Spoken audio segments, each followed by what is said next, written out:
You know, it has been a little while since we did some game film study, but since college football starts back up this weekend, and since the South Carolina Gamecocks just found out that their transfer running back Rashul Faison has gotten his waiver and he can play football, let's take a little bit of a look at why Shane Beamer and the gang are so excited to have this cat on the squad.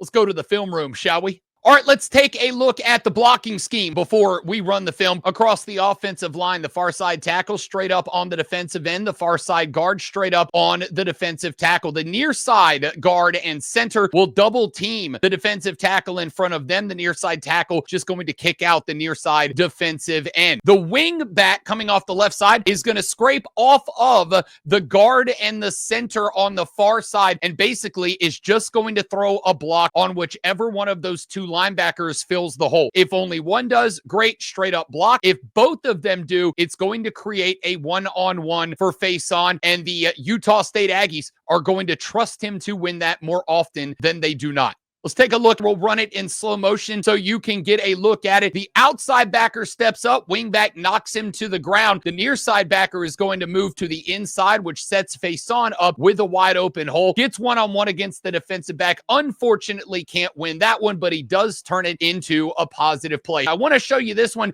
just to show you the open field running vision of Faison. He's going to get one-on-one against the safety. Easy makes him miss. Comes up against the next defensive back. He realizes that DB's momentum was taking him back to the inside. So he cuts to the outside, picks up a block from his wide receiver. The only issue I have with that play, wish he would have waited for the wide receiver to grab a little bit more room in front of him, maybe giving him a little more room to operate. Either way, big play because of the open field running ability of Rashul Faison. To show you again the vision inside of a crowd, blocked down from the offensive lineman. Unfortunately, the center can't get enough of a push to turn the defensive tackle. So the tackle gets a helmet on Faison. Most running backs going down, not him. Feels the lack of pressure, spins back to the inside. And at this point, the only thing that can save this from being a touchdown is the outside linebacker edge rusher being able to get back on the horse and catch up. To again show you the vision, the defensive end is able to beat the tackle up the field. Faison got a jump cut back to the inside. Center guard able to get blocks that turn the defensive lineman, so he's able to get low through the hole, and now it's one-on-one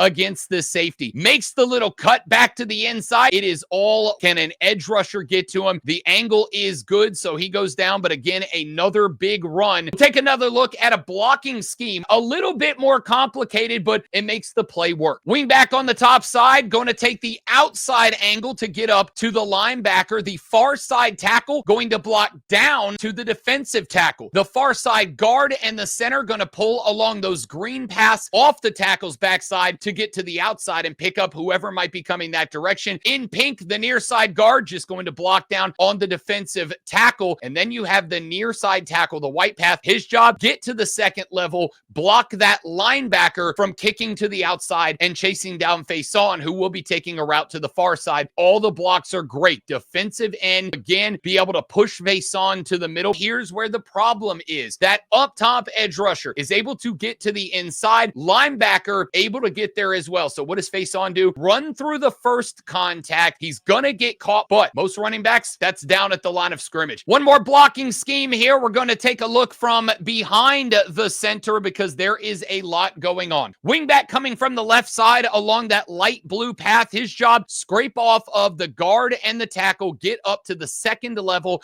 and take on that linebacker. Offensive tackle on the right-hand side, gonna kick out the defensive end. Once again, guard and center are going to double team on the tackle. Pretty standard blocking. Guard going to kick out the defensive tackle. Tackle going to kick out the defensive end. It is Faison's job to scrape off the right-hand side, get inside the back pocket of the winger who's going to turn up and block the linebacker and then make a play when he gets one-on-one against the middle linebacker who is likely going to scrape to fill that hole. Let's take a look. So we'll slow this thing down again. There you see the wingback able to make contact with the linebacker, and Faison is going to see that. Well, would you look at that? The center can't get the defensive tackle turn. So what do you see? Two white jerseys in the hole. Faison's got a decision to make, but look at that. The back of 62's jersey, the guard and tackle able to turn. So the hole now all of the sudden that was supposed to be on the right is on the left. Faison sees that, turns on the Jets. He can pretty much walk this one into the end zone. Great vision, showed you what was going to work.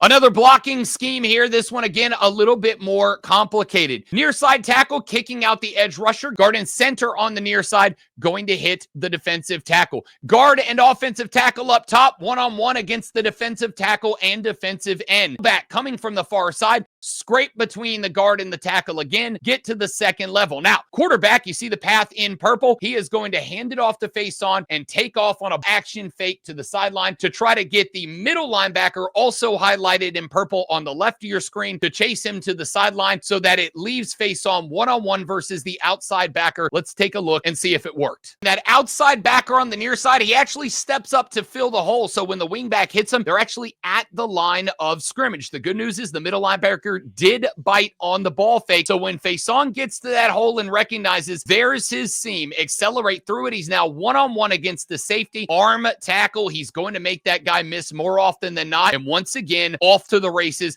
Very few folks catching Rashul Faison there. Let's go behind the center. Again, tackle and the guard on the near side are both going to block to the outside. The guard actually going to scrape off of the outside hip of the tackle. That is going to leave that middle linebacker alone in the top of your screen. He is one-on-one. And as you've seen, you give him a one-on-one advantage. He's going to cut back to the inside just like that. Now, defensive tackle is going to see that he's got the cut. Now it's the defensive tackle on the far side. Here's your problem.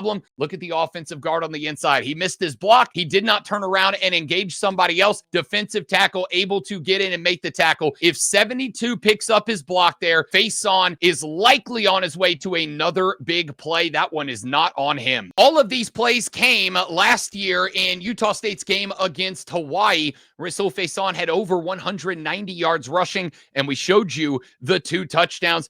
Kid should be able to make a difference for South Carolina. The only question, will he be that good against SEC defensive lines and when there's as much pressure on the Gamecocks as there is? We'll do more game film study as the season goes on. Press that like, follow, subscribe, whatever channel you're watching this on. Do that thing. We'll see you for the next one. Happy college football week, baby.